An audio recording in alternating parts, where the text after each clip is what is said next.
The plot for a potential new Stargate movie has been revealed, and this video is going to be my reaction to that general plot line and a few of the revelations as well that apparently Bad Robot have got planned. Welcome to SciTrek, your sci-fi TV and movie channel.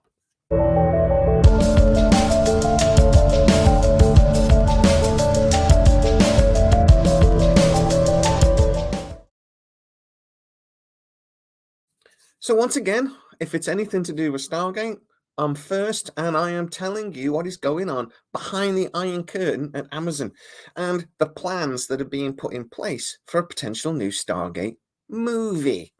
So, in the previous video, told you the general plot line. I threw in a couple of my thoughts along the way, but in this video, I'm going to tell you exactly what I think, point by point. So, first of all, the general plot line. It's very formulaic. As far as I'm concerned, there is nothing in this video, in this film idea that Bad Robot has put in that is particularly clever. It is simply a go to a new world, find Ra, have a fight, the end. Now, I don't actually have a major problem with that. I consider this to be a popcorn movie. And it is formulaic, but let's be honest, most films and TV series are. You have a first act, a second act, and a third act. Something has to happen in each of those phases, and that, it's kind of what we expect from a lot of movies, particularly sort of action movies. Now, that's my other point. This comes across to me very much as an action movie. There's a lot of battles and fights going on.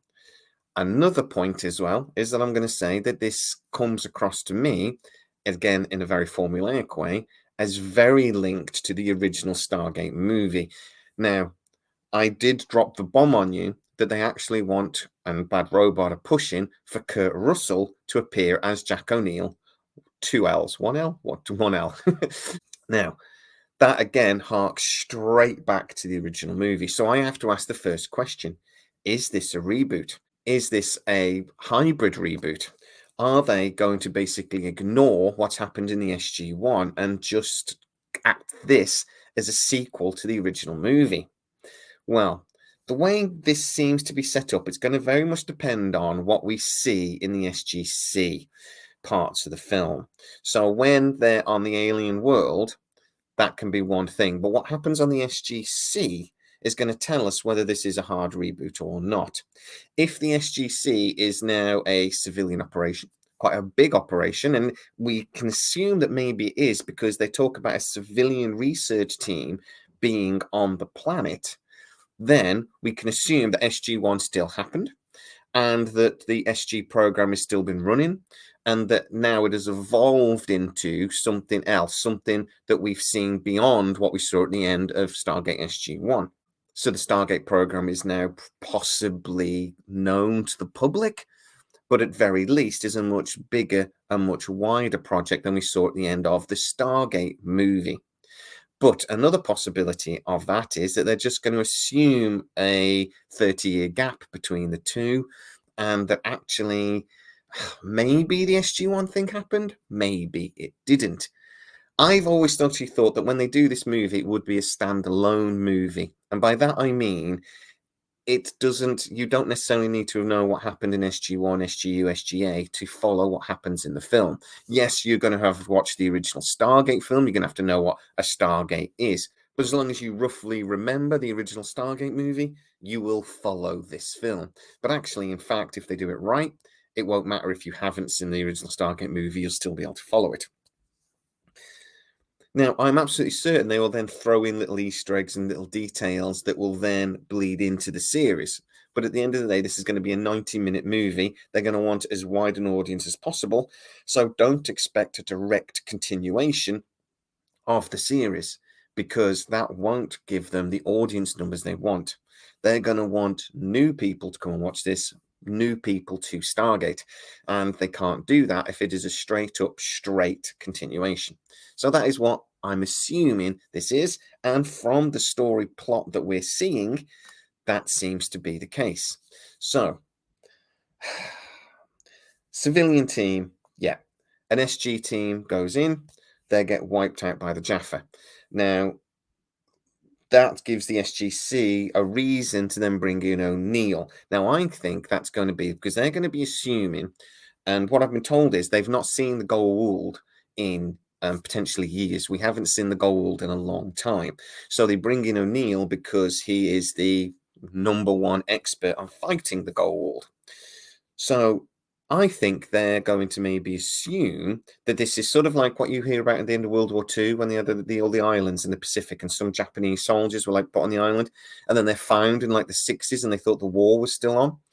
So I'm wondering if it's going to be a bit like that they assume this is just a small pocket of Jaffa or maybe even a Goa'uld that doesn't know the war's over, that doesn't know the system lords have fell, that doesn't know everything that happened in SG1. They've been hiding there for some time, and then we've stumbled upon them. So they send O'Neill in. The idea being maybe to negotiate, and if necessary, to kick their ass. But then we find out that the Goa'uld is Ra. Now, how the bloody hell they're writing Ra into this is going to have to be intelligent. If they just go, well, he survived, that's going to be a cop out.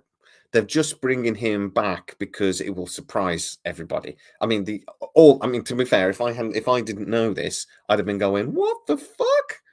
And Ra, if they just go, yeah, he survived, then I will have a problem with that because we saw him take a nuclear weapon to the face. So there's a problem. But if they're clever with it, okay, they bring back a Goa'uld. Hey, look, SG1 brought back Anubis loads of times and they never explained it. So maybe they don't need to. But hey, Goa'uld, Ra. Then O'Neill, and there's this whole thing about Ra uses the children as a human shield. Now that then harks back to the original Stargate plot mechanism for O'Neill, the original Kurt Russell O'Neill, where his son shot himself and died, and that's why Jack O'Neill is basically suicidal. And that's the character we see in the movie, and he basically redeems himself, and and by the end of it, he doesn't want to die. I think that there does seem to be a full circle thing going on here in that the children are using as human shield. There's a plan in place that's going to start the attack on Ra in space and on the ground. And but him using those children as a human shield, O'Neill then has to sacrifice himself to, I imagine, protect the children and signal that the attack can start, but saving the children in the process. Now, I think that is basically, like I said, it's harking back to the original story. It's saying a bit more about O'Neill, and to be honest, it's a very simple but effective plot mechanism. Oh, but then apparently O'Neill does die, and we're going to see General Jack O'Neill die.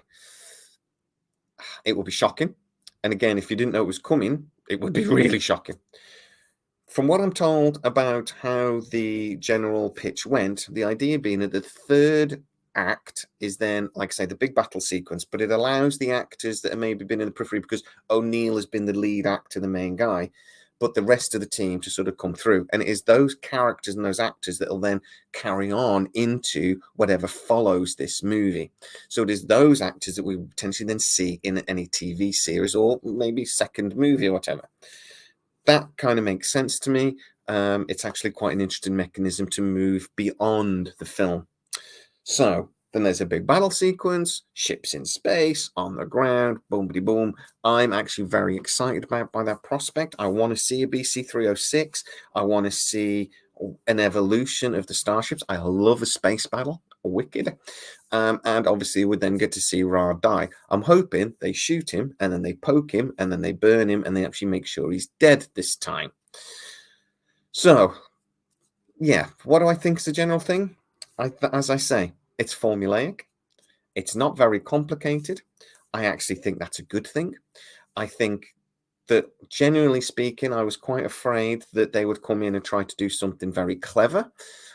This could be part of a sort of a soft reboot or a hard reboot. It could be a hybrid reboot, but if they do this right, it doesn't really have to be either. It can be a standalone movie that then allows a TV series to develop.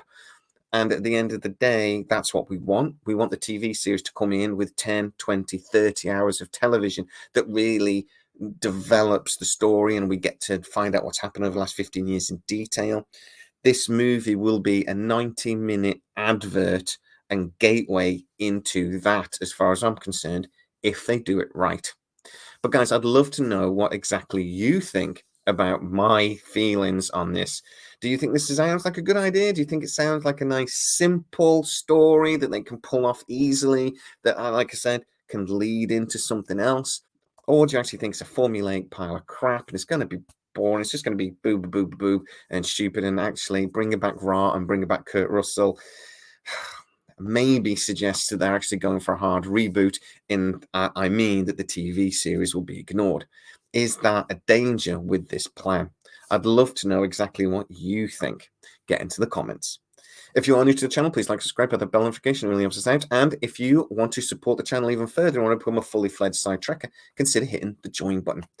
There are links to all of our other little bits like Side Trek Sides, where I'm going to be talking about your comments on Watch the Gate episode. So please go over and subscribe there too.